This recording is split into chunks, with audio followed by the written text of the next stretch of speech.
네, 우리 하나님 말씀 사무엘상 17장 31절부터 40절까지의 말씀입니다. 사무엘상 17장 31절부터 40절까지의 말씀입니다.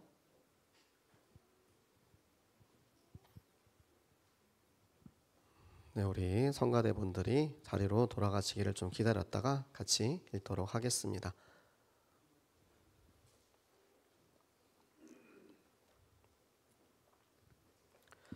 사무엘상 17장 31절부터 40절까지의 말씀을 우리 한 목소리로 함께 합독하시겠습니다. 어떤 사람이 다윗이 한 말을 듣고 그것을 사울에게 전하였으므로 사울이 다윗을 부른지라. 다윗이 사울에게 말하되 그로 말미암아 사람이 낙담하지 말 것이라. 주의 종이 가서 저 블레셋 사람과 싸우리이다 하니 사울이 다윗에게 이르되 내가 가서 저 블레셋 사람과 싸울 수 없으리니 너는 소년이요 그는 어려서부터 용사의 민이라. 다윗이 사울에게 말하되 주의 종이 아버지의 양을 지킬 때에 사자나 곰이 와서 양떼에서 새끼를 물어가면 내가 따라가서 그것을 치고 그 입에서 새끼를 건져내었고 그것이 일어나 나를 해하고자 하면 내가 그 수염을 잡고 그것을 쳐 죽였나이다. 주의 종이 사자와 곰도 쳤은즉 살아계시는 하나님의 군대를 모욕한 이 할례 받지 않은 블레셋 사람이리이까. 그가 그 짐승의 하나와 같이 되리이다. 또 다윗이 이르되 여호와께서 나를 사자의 발톱과 곰의 발톱에서 건져내셨은즉 나를 이 블레셋 사람의 손에서도 건져내시리이다. 사울이 다윗에게 이르되 가라, 여호와께서 너와 함께 계시기를 원하노라. 이에 사울이 자기 군복을 다윗에게 입히고 노투구를 그의 머리에 씌우고 또 그에게 갑옷을 입히매 다윗이 칼을 군복 위에 차고는 익숙하지 못하므로 시험적으로 걸어보다가 사울에게 말하되 익숙하지 못하니 이것을 입고 가지 못하겠나이다 하고 곧 벗고 손에 막대기를 가지고 시내에서 매끄러운 돌 5을 골라서 자기 목자의 제구 곧 주머니에 넣고 손에 물매를 가지고 블레셋 사람에게로 나아가니라. 아멘. 네, 이번 주 우리에게 주시는 말씀 전도자의 무장이라는 말씀을 주셨죠. 하나님께서 우리에게 이 귀한 임직식의 시간표에 무장의 말씀을 주신 이유가 무엇이겠습니까? 우리 임직받은 중직자분들 그리고 우리 성도들이 반드시 무장을 해야만 한다는 것입니다. 특히 임직받으신 분들이 막 지금 기름 부음 받아서 지금 그동안 내가 하지 못했던 것들, 내가 정말 교회를 위해서 열심히 섬겨야지, 그동안 내가 조금 좀 미안하지만 교회에서 이렇게 뒤에서 잘 안 했던 것들이 있으면 열심히 해야지 라고 이렇게 마음을 먹고 열심히 하려는 순간 이제 대적이 가만히 있질 않죠. 대적은 딱 기다리고 있거든요. 이 대적 마귀가 베드로후서에 나오죠. 우는 사자처럼 삼킬 자를 찾는 거예요. 네가 마음에 조금만 틈만 보이면, 네가 조금만 방심하면 내가 바로 너 잡아먹어 버릴 거야. 그러니까 하나님께서 우리에게 전도자의 무장이라는 말씀을 주셔서 우리가 조금도 방심하지 않고 무엇을 무장해야 하는지, 하나님의 말씀으로 무장되고 성령으로 무장되고 기준으로 무장되고 또 우리가 모든 말씀으로 무장되어서 하나님께서 우리에게 예비하신 이번 주 강단을 통해서 우리의 삶 속에서 보여주실 응답을 미리 받고 누리는 시간 되시기를 바랍니다. 자, 대적에 대해서 우리가 지금 계속 이야기를 하고 있습니다. 자, 베드로 후서에 나와 있죠. 우는 사자처럼, 배고파서 으르렁거리는 사자예요. 여기서 말하는 우는 사자는 엉엉 우는 그 우는 사자가 아니고 배가 고파가지고 으르렁 하고 있는 그 사자의 모습입니다. 그래서 삼킬 자를 찾나니, 그러니까 한 입에 먹어치울 그 약한 상대를 찾는 거예요. 그렇기 때문에 우리가 대적의 정체를 정확히 알고 대적을 무찔러야 할 말씀을 우리에게 주고 계십니다. 자, 블레셋은 사실 하나님께서 막대기처럼 사용하시는 도구예요. 가시, 막대기처럼 이 이스라엘 민족이, 당신의 자녀들이, 당신의 백성들이 하나님의 말씀을 잊어버리고 말씀을 없이 내가 왕이 되는 그런 상황에 처했을 때 하나님께서는 이 강대국 블레셋을 통하여서 이 도구를 통해서 그들을 치시고 교육하시고 훈계하시고 가시되어서 찔르시고 다시 한번 돌이킬 수 있도록 하는 하나님의 도구의 사용법으로 쓰임받고 있습니다. 그런데 이게 지금 주객이 전도된다고 하죠. 바뀌어가지고 블레셋의 노예, 포로 속국이 되고 있습니다. 왜요? 이 대적 마귀를, 이 대적을, 이 도구에 불과한 이 블레셋을 우리가 몰아내지 못하고 계속해서 여지를 두고 있는 거예요. 남겨두고 있는 거예요. 그러니까 이게 결국에는 돌고 돌아가지고 나의 주인 노릇을 하고 있는 것입니다. 여러분, 우리가 세상에서 살면서 제일 많이 겪는 일들이 무엇입니까? 돈이 나의 주인이 되는 거. 돈은 우리가 그 돈을 벌어서 그 돈을 이용해서 우리가 이제 밥도 먹고 또 필요한 물건도 사고, 그런데 그 모든 것의 목적이 세계복음화를 위한, 전도와 선교를 위한 그 물질인데, 물질이 이제 나의 주인이 돼서 내가 물질을 위해서 사는, 내가 돈을 벌기 위해서 사는, 마치 그것이 내 인생의 전부인 것처럼 나의 주인이 되는 그런 일들이 많이 생깁니다. 또 뭐가 있습니까? 술, 우리가 그런 얘기하죠. 우리가 처음에는 술을 마시다가 나중에는 술이 나를 마신다라고 이야기를 합니다.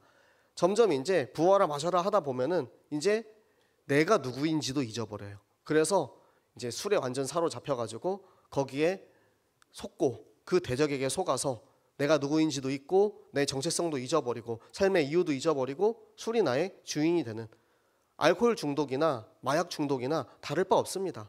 이런 중독들의 시작이 어디서부터 나오냐면 나를 지키지 못하는 거예요. 내가 누구인지, 나의 정체성, 나의 삶의 이유를 찾지 못하기 때문에 나를 빼앗기고 오히려 저 대적이 나의 주인이 되는 그런 모습들. 그리고 우리가 이제 세상에 살고 있을 때 온갖 세상의 문화들이 우리의 주인이 되려고 하고 있습니다. 지금 이런 세상 속에서 우리가 반드시 이 블레셋은 그저 하나의 도구에 불과하다는 사실을 잊으면 안 돼요. 그 사실을 계속해서 기억하고 정확하게 대적 마귀를 우리가 바라보고 있으면 절대 우리를 집어삼킬 수가 없는데, 우리가 눈 꿈뻑꿈뻑하고 정신 못 차리고 있으면 바로 대적 마귀에게 속아서 이 마귀가, 이 블레셋이 이 도구에 불과한 이것들이 나의 주인이 돼서 내가 노예, 포로 속국되는 그런 일들이 벌어지는 것이죠. 자, 골리앗은 계속 우리의 틈을 보고 있습니다. 골리앗은 우리의 연약함이에요.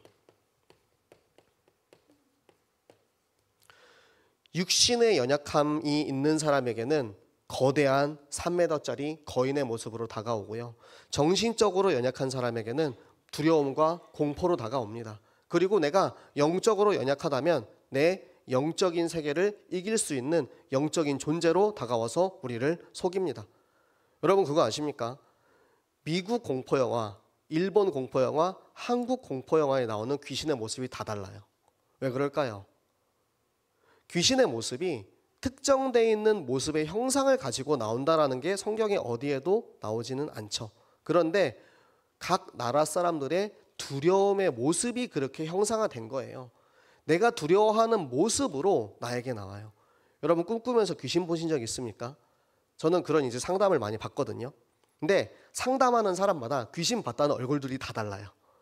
자기가 본 귀신은 이제 처녀 귀신, 이제 그런 이제 옛날 전설의 고향이나 나올 법한 그런 이제 처녀 귀신을 봤다, 막 이제 그렇게 귀신 봤다라는 사람도 있고, 우리가 이제 미국 영화에서 나오는 양 머리에 뿔이 달린 그런 이제 악마를 보았다라고 그렇게 말하는 사람들도 있어요.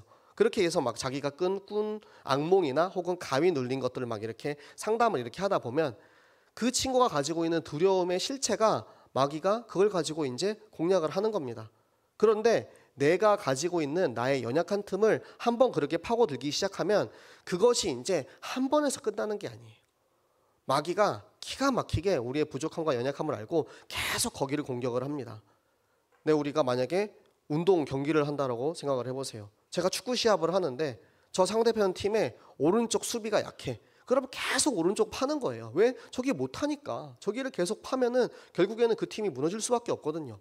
그런 것처럼 내 연약함, 내가 육신적으로 혹은 정신적으로 영적으로 내가 연약한 부분이 있다면 골리앗은 우리의 이 연약함을 계속해서 파고들려고 합니다.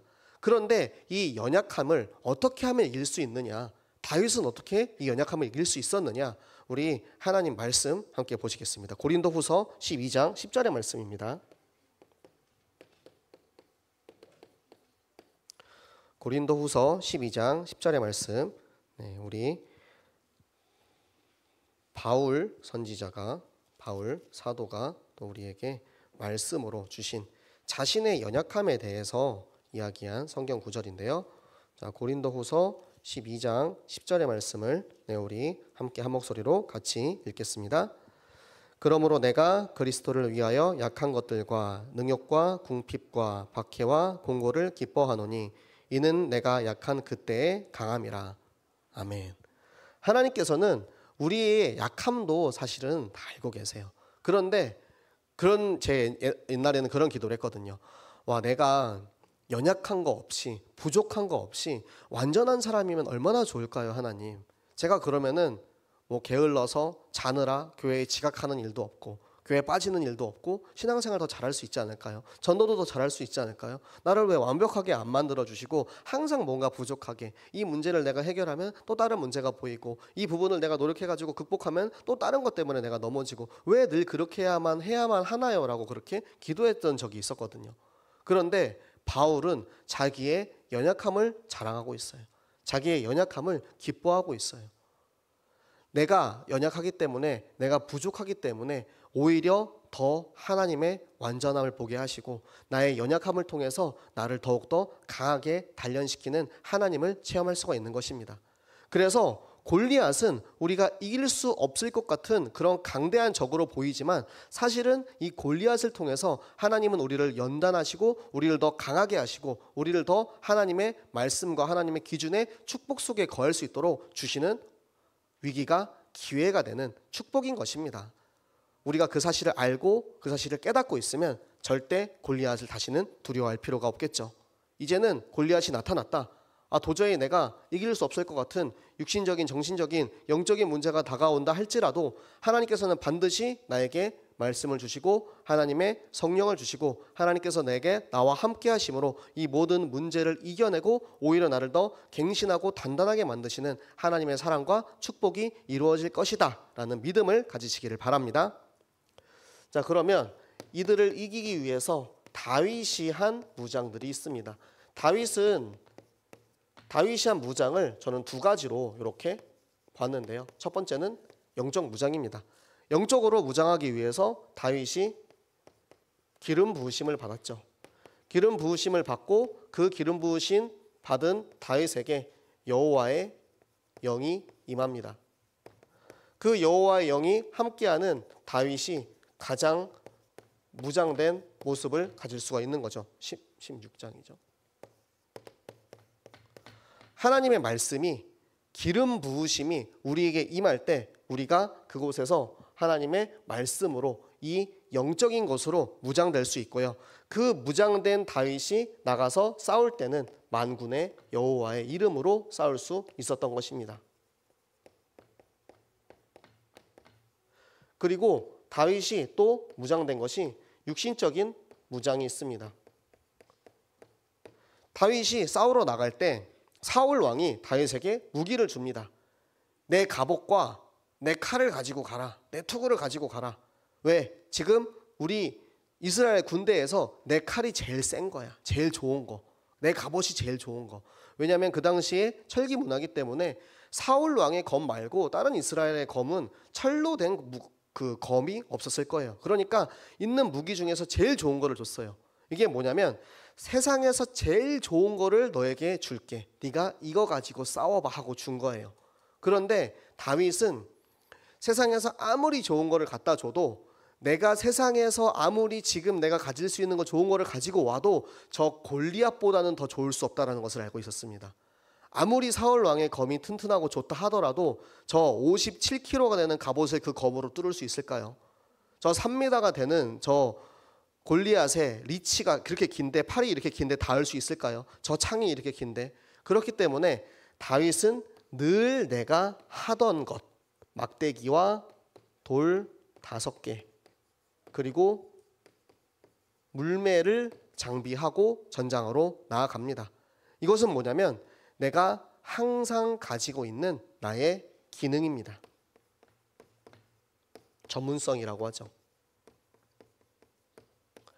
다윗이 양을 치면서 사자와 곰이 달려들어도 사자와 곰 앞에 싸워서 이길 수 있었던 그 힘, 하나님께서 나를 지키시는데 나는 그 사자와 곰과 싸우기 위해서 날마다 저 돌팔매를 단련하고 훈련을 했던 거예요. 그렇기 때문에 내가 가장 하나님께서 받은 나의 것을 하나님께 쓰임 받을 때 하나님께서는 그것을 통해서 이루시는 거예요. 만약에 다윗이 돌팔매가 아니고 다른 거를 가지고 칼을 가지고 싸웠다던가 창을 가지고 싸웠다던가, 다윗이 만약에 다른 걸 가지고 싸웠다면 하나님께서는 다윗의 그 기능을 이용해서 사자와 곰을 이기게 하셨을 것이고, 또 그 기능을 이용해서 당연히 골리앗도 이기게 하셨을 겁니다. 그런데 지금 이 다윗은 직업이 양치기였죠. 그러면 양치기의 기능을 가지고, 양치기의 전문성을 가지고 저 대적과 승리하게 하시는 거예요. 그러면 여러분은 어떠한 전문성을 가지고, 나는 하나님이 내게 주신 어떠한 전문성을 가지고 내가 저 대적과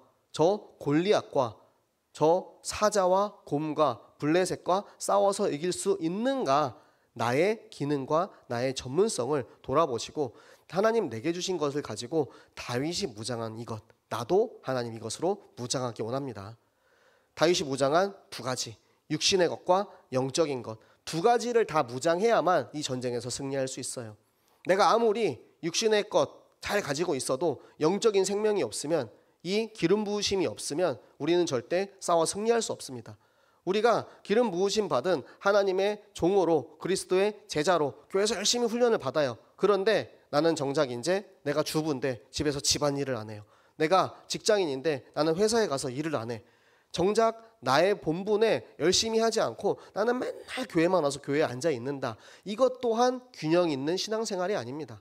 하나님께서는 교회를 저기 저 산에 있는 저 산꼭대기에다 안 지으시고 세상 가운데다가 교회를 지으셨어요. 이것은 뭐냐면 이 교회를 통해서 세상을 살리기 원하시는 하나님의 계획이 이루어지거든요. 하나님의 생명운동이 교회를 통해서 이루어지는 것입니다. 그리고 여러분들을 직장에 보내신 것도, 여러분들 가정에 보내신 것도, 여러분들이 있는 산업과 모든 현장에 보내신 이유도 마찬가지입니다. 하나님께서는 여러분에게 가서 돈 벌어서 먹고 살아라라고 보내신 게 아니고, 네가 그곳에 가서 그 현장을 살리고 그곳에서 너의 기능을 갈고 닦아서 저 돌팔매질을 잘 연습을 해가지고 날마다 누리고 있는 너의 기능을, 전문성을 통해서 저 대적을 물리쳐라. 이 하나님의 목표와 하나님의 계획이 거기에 담겨 있는 것입니다. 다윗이 무장한 이 무장을 통해서 우리는 그러면 우리 전도자들은 어떠한 무장을 해야 하겠습니까? 먼저 전도자가 해야 할 것은 미스바의 시간을 갖는 것입니다. 우리 사무엘상 7장 이 말씀을 우리 낙동강 종주할 때 우리 렘넌트들이 열심히 외웠거든요. 매일매일 이제 이 말씀을 외웠는데, 지금은 우리 성도님들이랑 같이 또 함께 읽도록 하겠습니다. 우리 사무엘상 7장 6절 말씀과 우리 9절 말씀 함께 보실게요.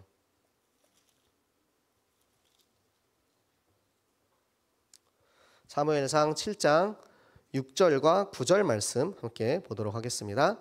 한 목소리로 함께 읽겠습니다. 그들이 미스바에 모여 물을 길어 여호와 앞에 붓고 그날 종일 금식하고 거기에서 이르되 우리가 여호와께 범죄하였나이다 하니라. 사무엘이 미스바에서 이스라엘 자손을 다스리니라. 사무엘이 젖먹는 어린 양 하나를 가져다가 온전한 번제를 여호와께 드리고 이스라엘을 위하여 여호와께 부르짖음에 여호와께서 응답하셨더라. 아멘. 하나님께서 온전한 번제를 드린 저 사무엘의 기도를 들으셨어요. 번제는 예배를 뜻하죠. 우리는 온전한 예배를 드려야 돼요. 온전한 예배를 드릴 수 있는 방법을 사무엘상 미스바에 있는 그것을 통해서 우리에게 알려주고 계십니다. 우리 안에 있는 우상을 버리는 거예요. 물을 붓는 거예요. 내 안에 있는 하나님보다 더 사랑하는 우상을 다 버리고 하나님 앞에 고백하는 것입니다. 하나님, 내가 이렇게 범죄하였습니다. 내가 이렇게 마음을 빼앗겼습니다. 내가 이렇게 하나님보다 더 사랑하는 것들이 있었어요. 하나님, 내가 하나님 앞에 고백할게요. 그리고 하나님 앞에 금식한다는 건 뭐냐면, 금식은 세상의 것을 끊는다라는 것입니다. 그러니까 오직 하나님께만 집중하는 시간을 갖는 거예요. 그리고 하나님 앞에 온전히 집중할 때 저 사무엘이 양을 잡아서 하나님 앞에 온전한 예배를, 온전한 번제를 드리고 하나님께서는 그 기도를 들으시고 이스라엘을 승리하게 하셨습니다. 우리에게 가장 필요한 것, 가장 중요한 것, 우리 전도자가 가져야 할 것은 예배 성공입니다. 예배를 성공하고 온전한 예배를 하나님께 드릴 때 하나님께서는 이 예배를 통하여서 우리의 마음과 생각, 중심을 깨끗하게 하시고 그리고 우리의 기도를 들으시는 거예요. 제가 어제도 이제 요라기 성경을 읽었는데 거기에서 이제 나오거든요. 응답받는 기도는 어떠한 기도냐? 응답받는 기도. 하나님 앞에 우리의 죄를 자복하고 하나님께서 기뻐하시는 일을 행하라고 하셨어요. 근데 그 기뻐하시는 일이 뭐냐면 사랑입니다. 사랑.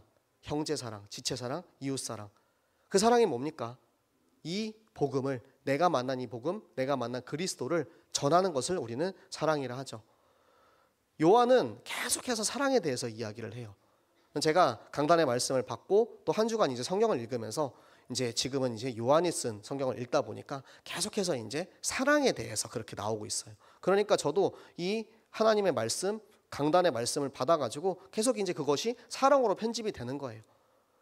그게 예배를 내가 누리는, 한 주간 누리는 방법입니다. 내가 그래서 그래, 내게 주시는 이 말씀, 내가 이 복음을 받았으니 나는 이 복음 받은 자로서 내가 받은 것을 나도 줄 수 있는, 정말 많은 이들을 사랑할 수 있는 사람이 되어야겠다. 또 우리가 지금 임직식도 있고 성경학교도 있고 추수감사절도 있고 우리가 앞으로 해야 하는 그 수많은 일들이 있는데 그곳에 하나님의 사랑이 항상 함께 할 수 있도록, 그 이유와 목적이 내 일과 내 방법과 내 목적이 아니고 하나님이 세상을 사랑하시기 때문에 그 아들 예수 그리스도를 내게 보내주셨고 지금 내가 그 예수 그리스도로 인하여서 생명을 받았기 때문에 내가 받은 그 생명에 너무나도 감사하고 너무나도 감격해서 나는 내가 받은 사랑이 너무나도 좋고 좋아서 나도 이 사랑을 전하는 일에 쓰임받고 싶다. 이것이 우리의 전도자의 정체성인 것입니다. 그래서 우리 미스바의 시간이 온전한 번제의 시간을 통하여서 여러분이 드리는 예배의 시간, 여러분이 구역에서 하는 구역의 예배, 또 여러 가지 이제 각자의 예배의 시간을 통하여서 하나님과 함께 교제하고 소통하는 시간이 반드시 있으시기를 바랍니다. 그리고 여러분이 무장할 것, 나의 조약돌입니다. 다윗은 양치기였기 때문에 조약돌을 가지고 왔습니다. 그렇다면 여러분은 무엇을 무장하셔야 하겠습니까? 오늘 우리 하나님 말씀 시편 78편 70절에서 72절까지의 말씀을 우리 함께 보시겠습니다. 시편 78편 70절에서 72절까지의 말씀. 네, 우리 다들 너무나도 잘 아시는 말씀이지만 함께 성경을 읽음으로 또 그 말씀이 더욱더 확인되는 시간을 가지시기 바랍니다. 시편 78편 70절에서 72절까지의 말씀을 우리 한 목소리로 함께 읽겠습니다. 또 그의 종 다윗을 택하시되 양의 우리에서 취하시며 젖 양을 지키는 중에서 그를 이끌어내사 그의 백성인 야곱 그의 소유인 이스라엘을 기르게 하셨더니 이에 그가 그들을 자기 마음의 완전함으로 기르고 그의 손에 능숙함으로 그들을 지도하였도다. 아멘. 자, 마음의 완전함 그리고 손의 능숙함으로 우리가 가져야 할 두 가지, 마음의 완전함과 손의 능숙함을 가지고 있어야만 우리가 저 이스라엘, 저 양떼를 살릴 수 있다는 거예요. 내 마음은 어디서 완전해집니까? 예배 속에서, 말씀 속에서, 기도 속에서, 찬양 속에서 하나님과 내가 교제하는 그 시간에 나의 마음이 완전해지는 거예요. 영적인 무장을 의미합니다. 나의 손에 능숙함은 어디서 나옵니까? 내게 주시는, 하나님께서 주신 나의 것이 있어요. 하나님께서 주신 나의 것을 가지고 나의 기능, 나의 달란트, 나의 전문성을 가지고 그것을 날마다 갈고 닦는 거예요. 어떤 방향으로 갈고 닦는 것이 중요합니다. 여러분, 내가 열심히 연습만 한다고 되는 게 아니고 내가 가진 것을 가지고 나는 어떻게 복음을 전할까? 이 생명의 방향성을 가지고 있다면 하나님께서는 반드시 여러분의 기능을 더욱더 발전하게 하시고 사용하실 것입니다.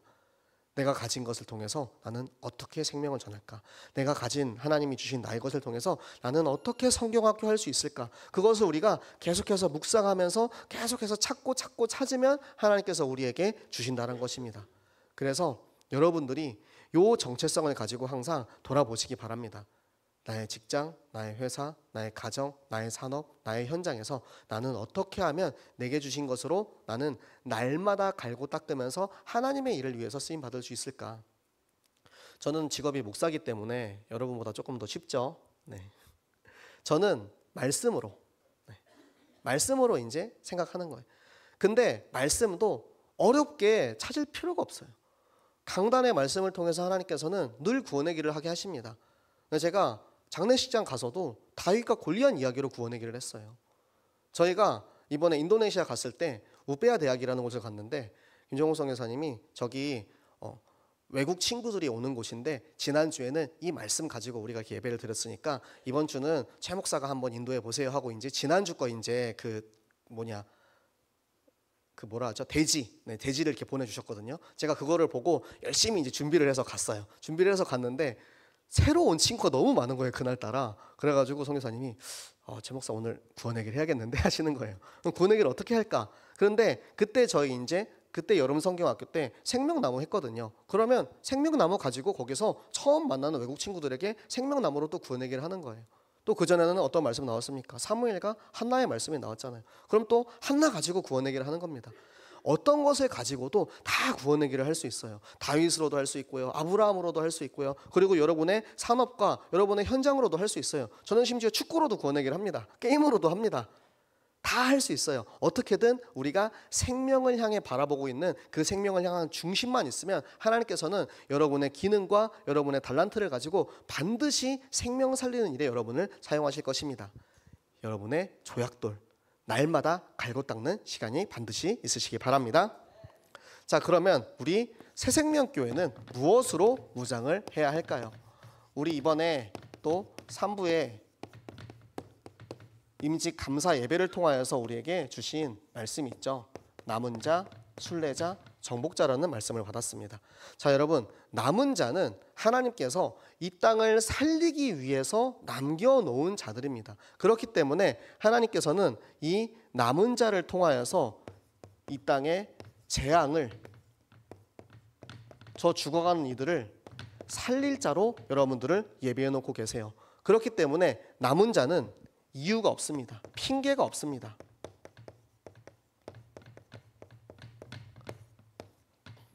핑계 될 일이 없어요. 왜?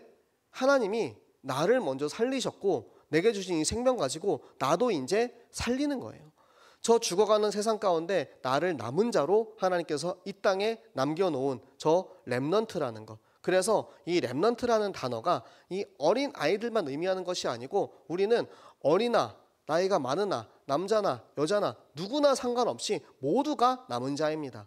하나님께서 이 땅을 살리기 위해서 나의 현장을 살리기 위해서 나를 그곳에 남겨놓으셨다. 그렇다면 내가 이곳에 있는 재앙을 살려야 된다는 거예요.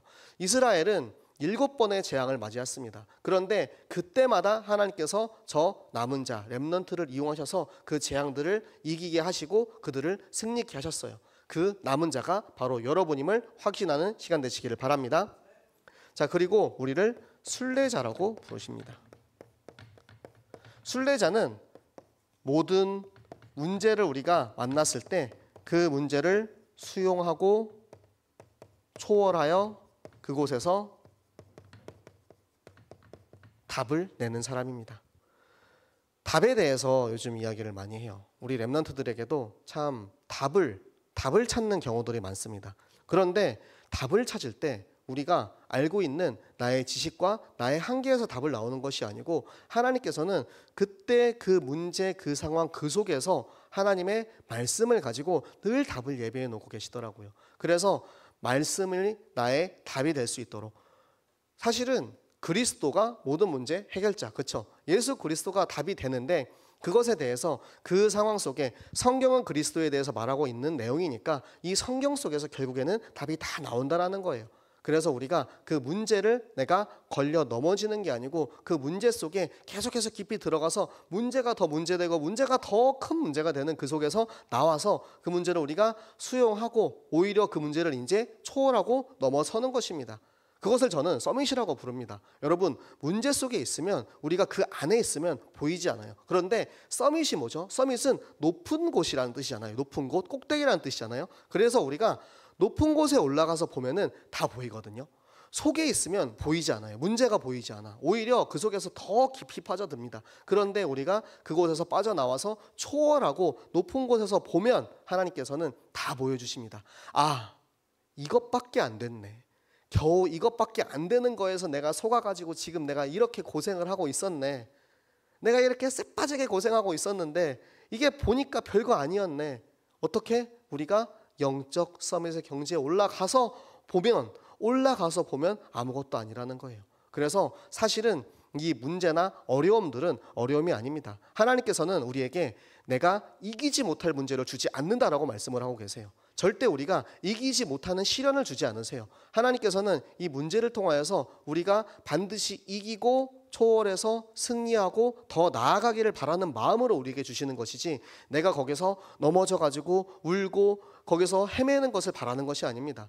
반드시 그 계획이 있음을 여러분들이 아시고 혹시라도 문제를 만날 수 있어요. 우리는 완벽하지 않고 인간이기 때문에 반드시 문제를 접할 수밖에 없습니다. 그런데 그 문제를 접했을 때 우리의 마음가짐이 어떠느냐는 거예요. 그 문제를 만났을 때 아, 나는 안 되는 사람인가 봐. 나는 또 왜 이래? 하나님 왜 맨날 나한테만 이러세요? 하나님 진짜 왜 나 뭐 마음에 안 드세요?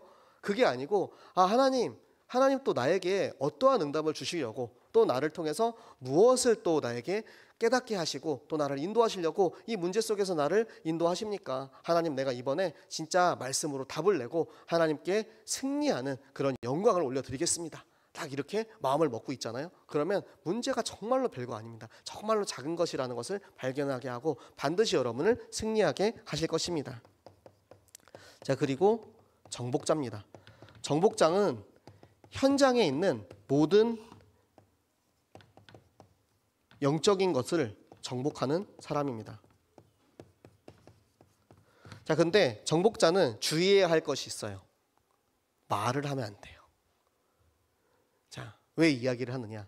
여러분, 여리고를 정복할 때 하나님께서 어떻게 하셨습니까? 7일 동안 아무 말도 하지 않고 여리고를 돕니다. 그리고 7일째 되는 날에 함성을 질러서 여리고성을 무너뜨리죠. 왜 그렇게 하셨습니까? 여러분, 말이 많으면 말에서 문제가 나옵니다. 그렇지만 우리가 하나님을 집중하고 묵상하고 바라볼 때 하나님께서는 그 현장을 바라보게 하세요. 그래서 말로 막 내가 이렇게 하고 내가 저렇게 하고 내가 이만큼 뭐 했고 내가 교회에 이렇게 막 많이 뭐 열심히 했고 뭐 했고 내가 말하지 않아도 사실은 하나님께서는 다 아시고요. 하나님께서 아시는 일들을 결국에는 우리가 누구에게 보여주기 위해서는 아니지만 결국 하나님께서는 그 일들을 다 이루시고 우리 교회에 그것을 통하여서 덕을 이루시는 거예요.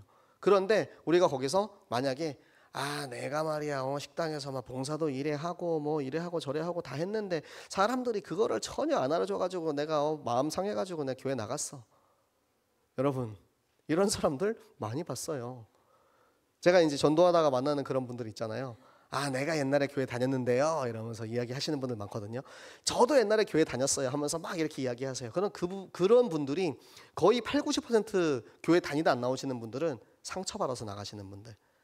내가 낸데 나를 알아주지 않아.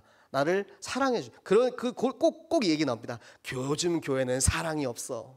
그렇죠? 많이 들어보시지 않았습니까? 교회가 말이야 사랑해야 되는데 사랑이 없다고. 얼마나 그런 얘기를 많이 듣습니까? 그런데 그건 진짜 교회를 모르시는 분들이거든요. 사람에게서 사랑받고 싶은 거예요. 그분은 사람의 사랑을 받고 사람의 사랑을 통해서 내가 뭔가 이런 가치를 느끼고 하는 것을 바라는 사람들은 절대 채워지지 않습니다. 사람의 사랑은 절대 하나님의 사랑처럼 완전한 사랑이 아니기 때문에 채워도 이 블랙홀처럼 계속해서 구멍이 나가지고 셀 수밖에 없는 거예요. 그런데 하나님의 사랑을 체험한 사랑은 아무 말도 안 합니다. 묵묵히 나의 본분, 하나님께서 내게 맡기시는 나의 현장, 나의 직분 속에서 내 일을 묵묵히 담당하는 것. 그것이 진짜 정복자. 나의 현장을 영적으로 정복하는 사람. 나의 현장의 모든 흑암을 완전히 무너뜨리고 그곳에 빛 대신 예수 그리스도로 빛의 망대를 세우고 그곳에 플랫폼이 세워지는 것. 그 응답이 이루어지는 곳이 바로 여러분의 성경학교 현장인 것입니다. 그래서 우리가 이제는 이 세 가지 뜰의 응답을 받아야 합니다. 자, 먼저 우리 어린이의 뜰이 있죠. 자, 어린이의 뜰은 어디입니까? 여러분들, 어린이의 뜰은 첫 번째는 성경학교죠. 여러분이 하는 모든 성경학교 현장. 그리고 우리가 세울 수 있는 어린이의 뜰이 또 뭐가 있을까요? 게임대회, 우리 이제 풋살대회도 있고요. 추수감사, 여러 가지가 또 많이 있습니다. 어떻게 하면 나는 현장에 저 어린이들을 살릴 수 있는 어린이의 뜰을 세우는 새생명교회 장로가 될 것인가, 집사가 될 것인가, 권사가 될 것인가. 우리는 그것을 놓고 계속해서 생각하는 거예요. 이 세 가지 뜰은 목사가 세우는 게 아니에요. 전도사가 세우는 게 아닙니다. 결국에는 현장에 있는 것은 여러분입니다. 현장에 있는 여러분이 우리 목사나 전도사님들이 도와줄 수 있어요. 물론 도와줄 수 있고 여러분들 위해서 같이 예배드리고 말씀으로 이제 여러분과 함께 할 수 있지만 결국에는 그 현장을 여러분들이 세우고 유지하는 것은 바로 여러분 중직자와 렘넌트들의 몫인 것입니다. 나는 어떻게 새생명교회 중직자로서 렘넌트로서 저 어린이의 뜰을 지키고 유지할 수 있을까? 그리고 237 이번에 나라 여기다가 다 다셨죠? 이름. 네, 이번에 임직하시는 분들 뿐만 아니라 그 전에 임직 받으시는 분들도 다 가지셔야 합니다. 237의 뜰은 먼저 내 마음속에 가져야 돼요. 내가 그 나라를 마음에 품고 기도하기 시작하면 그때부터 237뜰이 시작하는 거지. 내가 외국인을 만나야만 전 도저히 현장에서 외국인을 만날 일이 없는데요. 그래서 저는 237뜰을 세울 수가 없어요. 네, 그거는 핑계입니다. 핑계. 아까 말씀드렸죠. 이유가 없고 핑계가 없습니다. 하나님께서 내게 주신 그 땅이 있어요. 심지어는 그곳이 뭐 아프리카인 사람도 있고요. 북한인 사람도 있고 너무나도 많이 있습니다. 기도하면서 하나님이 나에게 어떠한 땅을 주시는지 보시기 바랍니다. 아직도 나는 못 찾았다. 그렇다면 전도학교를 보시기 바랍니다. 그 나라 전도학교를 보시면서 그곳 현장을 보시고 그곳에 있는 제자들, 목사님들을 보시면서 하나님께서 이 땅에서 이렇게 일하고 계시는구나. 이것들을 계속해서 발견하다 보면은 그곳에서 또 하나님이 나에게 마음을 주시거든요. 제가 이번에 중국에 갔다 오고 나서 저는 이번에 중국을 저희 땅 것으로 결정했어요 라고 말씀하시는 분들을 이야기를 들어요. 그러면은 너무 감사합니다. 저와 같은 땅끝을 붙잡고 기도하시는 분이 한 명 더 늘었구나. 그러면은 또 이분과 함께 동역자가 되어서 언젠가 기회가 되면 같이 중국 한번 가고 싶다. 이런 마음이 드는 거예요. 나의 237 하나님이 나에게 주신 나의 땅끝을 여러분이 반드시 가지시기 바랍니다. 그것을 통해서 우리 교회의 237의 뜰이 세워질 줄로 믿습니다. 네, 그리고 치유의 현장입니다. 치유의 현장은 우리 치유 서밋 현장인데 너무나도 많이 있지만 저는 이번 추수감사 우리 캠프를 여러분에게 말씀드리고 싶어요. 여러분, 영적 추수감사를 우리가 준비하고 있는 시즌인데요. 사실 우리 교회 안에, 구역 안에도 우리가 말씀이 필요하고 우리 도움이 필요한 사람들이 참 많이 있죠. 그분들이 우리 연약한 성도님들 또 낙심자들이 이번 추수감사 캠프를 통하여서 다시 돌아오는 시간들이 되시기 바랍니다. 저도 그거를 놓고 제가 담당하고 있는 기관을 위해서 이제 기도하고 있거든요. 한 명이라도, 단 한 명이라도 이번 우리 추수감사절을 통하여서 이 영적 추수감사의 시간표를 통하여서 돌아오는 역사가 있게 해달라고. 우리 구역에 연약한 이들 있잖아요. 우리 기관에 있잖아요. 그 영혼들이 눈에 밟히지 않으십니까? 마음에 밟히지 않으십니까? 정말로 하나님이 우리를 사랑하셨고 내게 생명 주신 이유는 그들에게 이 사랑 전하라고 주셨다는데 나는 내 안에만 가지고 있고 전하지 않는다. 그러면 사랑 없는 자래요. 성경을 읽으면서 무서워지더라고요. 사랑을 전하지 않는 자, 행하지 않는 자는 사랑이 없는 자래요. 그리고 하나님은 사랑이시다. 하나님은 사랑이신데 네가 사랑이 없어. 그럼 너한테는 하나님이 없어. 심지어 요한은 이렇게까지 얘기를 하고 있습니다. 여러분 다 하나님 가지고 계시잖아요. 하나님 함께하고 계시잖아요. 내 안에 예수 그리스도 계시잖아요. 그 사랑을 행하는 우리 새생명교회 전 교인 되시기를 부탁드립니다. 그래서 우리가 이번에 있을 이 추수감사절, 그리고 전교인 어린이 성경학교, 또 이번에 있을 게임대회와 풋살대회, 지금 풋살대회는 계속해서 새로운 참가자가 늘어나요. 제가 어떻게 더 받아야 될지 막 부담될 정도로 한 명 더 누구 오면 안 돼요? 한 명 더 누구 오면 안 돼요? 근데 제가 봤을 때 그럼 팀 밸런스가 안 맞거든요. 그럼 오지 마! 라고 처음에는 그랬어요. 근데 그게 또 아닌 거예요. 기도하면서 생각해 보니까 한 영혼이라도 새 친구가 더 올 수 있으면 그럼 그 사람 또 못 오게 하는 게 또 제가 너무 이제 월권인 것 같은 거예요. 그래서 그래, 이번 요 친구까지만 데리고 오자. 그렇게 해가지고 또 한 명 추가되고, 그 사람이 어떻게라도 와가지고 한 번 또 와서 풋살대회에 참석하고 이 복음을 들을 수 있는 기회가 있다면 그것이 또 하나님께서 원하시는 우리가 이 예수 그리스도의 생명을 전하는 그런 기회가 될 수 있기 때문에 그 기회를 놓칠 수가 없는 거죠. 여러분의 현장에는, 여러분의 직장에는, 여러분이 계시는 그곳에는 어떠한 이 플랫폼이 있습니까? 어떠한 이 세 가지들이 있습니까? 여러분도 내게 주시는 현장에 이 다윗의 물맷돌, 나에게 주시는 저 돌멩이로 영적으로, 육신적으로, 달란트로, 기능으로 단단히 무장해서 내가 만난 그리스도, 내 안에 계시는 예수 그리스도, 그 그리스도의 사랑을 마음껏 전달하는 우리 모든 정교인 되시기를 예수 그리스도 이름으로 축복합니다. 네, 우리 함께 기도하도록 하겠습니다. 이 시간 기도하실 때 하나님, 오늘도 나에게 주신 이 말씀이 나의 현장에서, 나의 직장에서, 나의 가정에서 반드시 성취되게 하여 주시옵소서. 그래서 내가 무엇을 무장해야 합니까? 내가 무엇을 무장하면 그곳에 있는 사람들을 살릴 수 있습니까? 내가 날마다 나의 기능을, 나의 달란트를 갈고 닦고 그것을 통하여서 구원의 길을 할 수 있는 전도자 되게 하여 주시옵소서. 내게 주신 이 사명의 기름 부으심, 생명의 기름 부으심 가지고 나의 신분 권세를 가지고 그곳에 있는 한 사람 영혼을 살리는 전도자로 세워지게 하여 주시옵소서. 우리 함께 같이 기도하도록 하겠습니다. 살아계신 하나님 아버지 감사합니다. 하나님 오늘도 내린 말씀